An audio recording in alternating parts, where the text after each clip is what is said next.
नमस्कार दोस्तों, मैं आयुष आपके अपने YouTube channel education with Ayush में स्वागत है।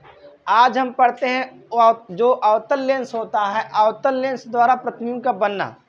अवतल लेंस के द्वारा प्रतिबिंब का बनना मतलब है कि अवतल लेंस में प्रतिबिंब कहाँ कहाँ किस किस स्थिति में बन सकती है ना।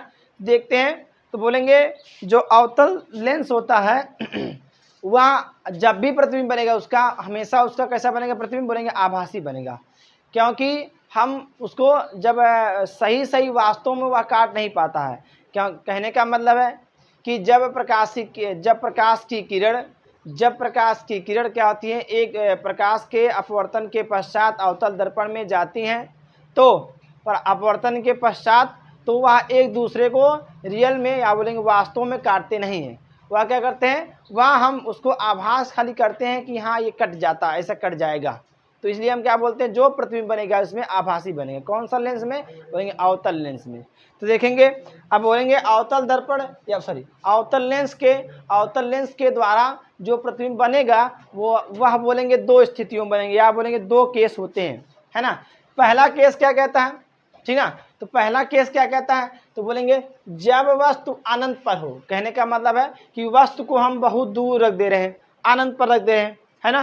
तब उसका प्रतिबिंब हम अवतल लेंस पर देखेंगे, अवतल लेंस पर हम देखेंगे तो कैसा बनेगा, ठीक ना। जब हम क्या करेंगे, जब वस्तु को हम क्या कर देंगे, बहुत दूर अनंत पर रख देंगे, तब उसका प्रतिबिंब कैसा बनेगा, किस प्रकार बनेगा, उसका आकार कैसा बनेगा, है ना, और कहाँ बनेगा। ठीक, तो हम क्या किए, एक वस्तु को हम क्या किए, बहुत दूर रख दिए, अनंत पर रख दिए, तो अनंत से प्रकाश की किरण आ रही है, प्रकाश की किरण आ रही है। अब बोले कि जो हमारा प्रकाश का किरण है, प्रकाश जो आ रही है, अब क्या होगा, अवतल लेंस पर अपवर्तन की घटना होगी, अपवर्तन घटना हुई, ये प्रकाश की किरण आई, सतह से टकराई, अपवर्तित होकर इधर चली गई।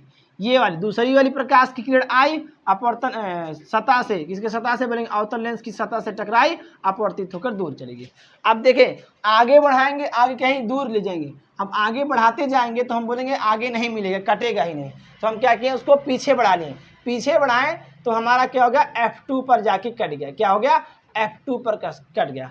कहने का मतलब है कि जब वस्तु को हम अनंत पर रखते हैं तो कहाँ बनता है उसका प्रतिबिंब, बोलेंगे F2 पर ही बनता है। क्या उसमें कोई ऊंचाई या थोड़ा सा भी जो दोनों एक दूसरे से प्रतिबिंब कट रहे हैं, एक दूसरे जो किरण कट रहे हैं, क्या जो प्रतिबिंब बन रहा है वह थोड़ा भी दिख रहा है, बोलेंगे नहीं, बहुत हल्का सा दिख रहा है, बहुत हल्का सा दिख रहा है। हल्का का मतलब, हल्का का मतलब है कि हाँ प्रतिबिंब बनेगा लेकिन बहुत छोटा बनेगा, बहुत अत्यंत छोटा बन जाएगा। कैसा बनेगा, बोलेंगे आभासी बनेगा, और क्या बनेगा, सीधा बन जाएगा। तो यहाँ से हम इसका निष्कर्ष क्या निकालते हैं, इसका प्रतिबिंब कैसा बनता है, बोलेंगे प्रतिबिंब में अवतल लेंस का प्रतिबिंब में आभासी, सीधा तथा वस्तु से अत्यंत छोटा बनता है। कहाँ बनता है, ये देखिए द्वितीय फोकस, ये द्वितीय फोकस हो गया, और ये क्या होगा, द्वितीय फोकस पर बन जाता है ना, ये द्वितीय फोकस हो गया, और ये हमारा 2F2 हो गया, या बोलेंगे सीधे बोलेंगे 2F2 पर ही बन जाता है, F2 पर ही F2 पर ही बन जाता है। तो बोलेंगे जो लेंस कहाँ बनेगा, लेंस द्वितीय फोकस पर बनता है। लेंस जो है, लेंस की लेंस का द्वितीय फोकस पर बनता है। प्रतिबिंब जो है, प्रतिबिंब जो होगा द्वितीय फोकस बनेगा, क्या बनेगा, प्रतिबिंब द्वितीय फोकस पर बनता है, ठीक ना। लेंस का प्रतिबिंब जो होगा द्वितीय फोकस पर जाके बन जाएगा। दूसरी स्थिति क्या कहती है, दूसरा केस क्या कहता है, ठीक। पहला क्या है, जब वस्तु को हम अनंत पर रखें, जब वस्तु को हम अनंत पर रखें तो उसका प्रतिबिंब कहाँ बन गया, बन गया हमारा द्वितीय फोकस पर बन गया। कैसा बना, आभासी बना, सीधा तथा वस्तु से अत्यंत छोटा बन गया। यहाँ तक बात सबको समझे। दूसरी स्थिति जानते हैं, जब वस्तु अनंत तथा प्रकाशिक केंद्र के बीच स्थित हो।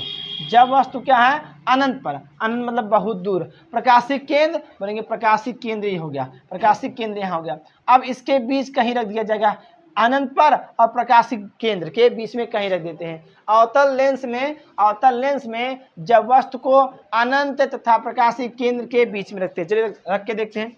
अब हम क्या किए, यहाँ पर एक प्रतिबिंब रख रहे हैं, इधर बोलेंगे इधर साइड में, पीछे की साइड में इधर बोलेंगे हमारा अनंत है, और ये हमारा क्या हो गया, हमारा हो गया ये कौन सा बोलेंगे द्वितीय, ये हो गया प्रकाशीय केंद्र हो गया, प्रकाशीय केंद्र के बीच में रख दिए। तो कहने का मतलब है कि जब वस्तु को हम क्या किए, अनंत पर रखें, अनंत और किसके किसके, प्रकाशीय केंद्र के बीच में रख दिए, यहाँ रख दिए। तो रखने के पश्चात देखें क्या इसका प्रतिबिंब कहाँ बनेगा, यहाँ वस्तु को रखे हैं, अब प्रकाश की किरण यहाँ हुई, अपवर्तित होके यह सीधे चली गई, यहाँ से अपवर्तन की घटना हुई, यहाँ से सीधे चली गई। फिर उसके बाद दूसरा क्या हुआ, प्रकाशीय केंद्र से जा रही है, दूसरी किरण क्या होगी, प्रकाशीय केंद्र से जाएगी। जानते हैं प्रकाशीय केंद्र से जब कोई प्रकाश की किरण जाती है तो वह सीधे चली जाती है, बिना विचलित हुए वह सीधे चली जाती है। तो प्रकाशीय केंद्र से सीधी चली गई। अब हम देखें इसको हम आगे बढ़ाएं, यहाँ पर इसको बढ़ाएं तो यहाँ पर आगे कहीं कटेगा नहीं। अब इसको जो कट रहा था ये वाला पॉइंट हमारा सीधे सीधे आ रहा, लेकिन जो पहला प्रकाश किरण है उसको हम पीछे बढ़ा दिए, पीछे बढ़ाएं तो यहाँ आभास करा रहा है, ये वाला एक किरण आभास कर रहा है, एक किरण सही सही में आ रहा है, तो बोलेंगे आभासी ही बनेंगे, तब भी आभासी बने, क्यों, क्योंकि एक आभास करके आ रही है।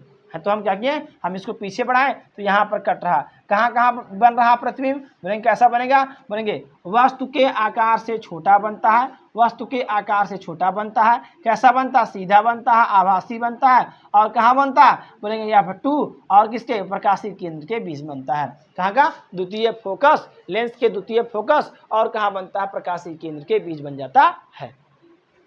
यहाँ तक सबको बात समझे। देखिए प्रतिबिंब क्या बता रहा, प्रतिबिंब आभासी, सीधा तथा वस्तु से छोटा बनता है, लेंस के कहाँ बनता है, लेंस के द्वितीय फोकस और प्रकाशीय केंद्र के बीच बनता है। यहाँ तक बात सबको समझे कि नहीं।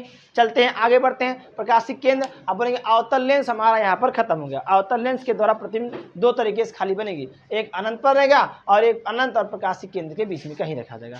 ठीक, चलिए देखते हैं। अब कुछ दूसरी परिभाषा जान लेते हैं। दूसरी परिभाषा क्या बताया जा रहा, लेंस की क्षमता। अब यही जो अवतल लेंस है और उत्तल लेंस है, जो भी लेंस हमारा बनेंगे, इस लेंस का क्षमता क्या हो सकता है उसके बारे में जानते हैं। चलिए देखेंगे, तो यहाँ लिखेंगे किसी भी वस्तु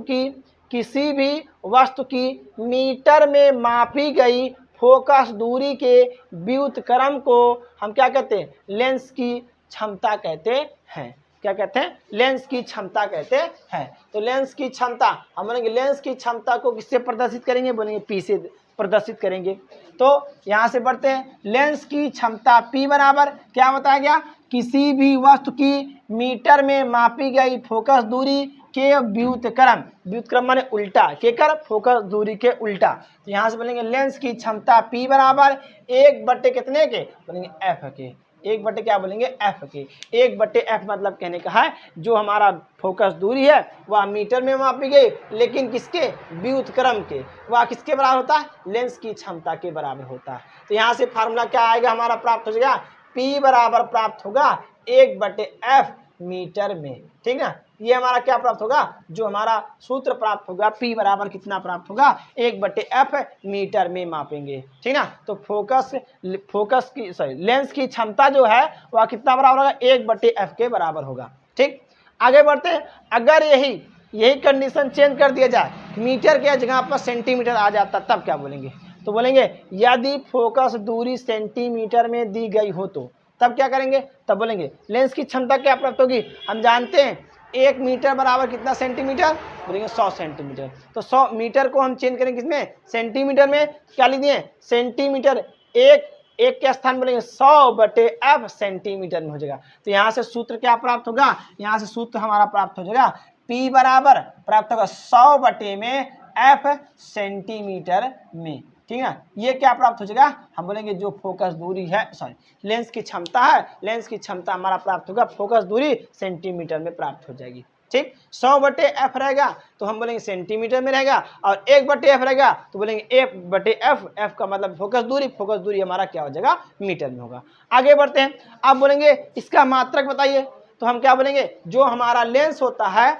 वह लेंस की जो हमारा क्या बताया जा रहा है, क्षमता, लेंस की क्षमता का बोलेंगे मात्रक बताइए, तो बोलेंगे लेंस की क्षमता का मात्रक डायोप्टर होता है। लेंस की क्षमता का मात्रक क्या होता है, डायोप्टर होता है, जिसे हम क्या करते हैं, कैपिटल D से प्रदर्शित कर देते हैं। क्या बोलेंगे, जो लेंस है, लेंस की क्षमता का हम किससे प्रदर्शित करते हैं, बोलेंगे कैपिटल डी से प्रदर्शित करते हैं। इसका मात्रक क्या होता है, इसका मात्रक होता है डायोप्टर, इसे डी से प्रदर्शित कर देते हैं। आगे बढ़ते हैं। अब हमको बताइए, चलिए इसी डायोप्टर की परिभाषा बताइए, इसी डायोप्टर की परिभाषा बताइए। क्या बोलेंगे, एक डायोप्टर की परिभाषा बताइए। तो क्या बनाएंगे परिभाषा, हम वही सूत्र पढ़ें। सूत्र क्या पढ़ें, P बराबर 1/F मीटर में लिया गया सूत्र से। तो यदि हम क्या करते हैं, जो फोकस दूरी है स्मॉल f है, जो फोकस दूरी है वह किसमें दिया गया हो, मीटर में लिया जाता है। क्या लिया था, जो फोकस दूरी है वह किसमें लिया गया, मीटर में हो। तो हम क्या करेंगे, यदि हम क्या करते हैं, फोकस दूरी 1 मीटर है, तो यहाँ रख के देख लेते हैं क्या बनता है, F बराबर 1 तो हमारा पहले से था, 1 मीटर ये हो गया बटे 1 होगा, और इसका मात्रा क्या होता है, डायोप्टर होता है। तो 1/1 मतलब कितना बोल सकते हैं, P बराबर 1D के मतलब बोलेंगे 1 डायोप्टर का। तो परिभाषा इसका क्या प्राप्त हो जाएगा, तो बोलेंगे P बराबर कितना प्राप्त होता है, 1 डायोप्टर के प्राप्त हो जाता है।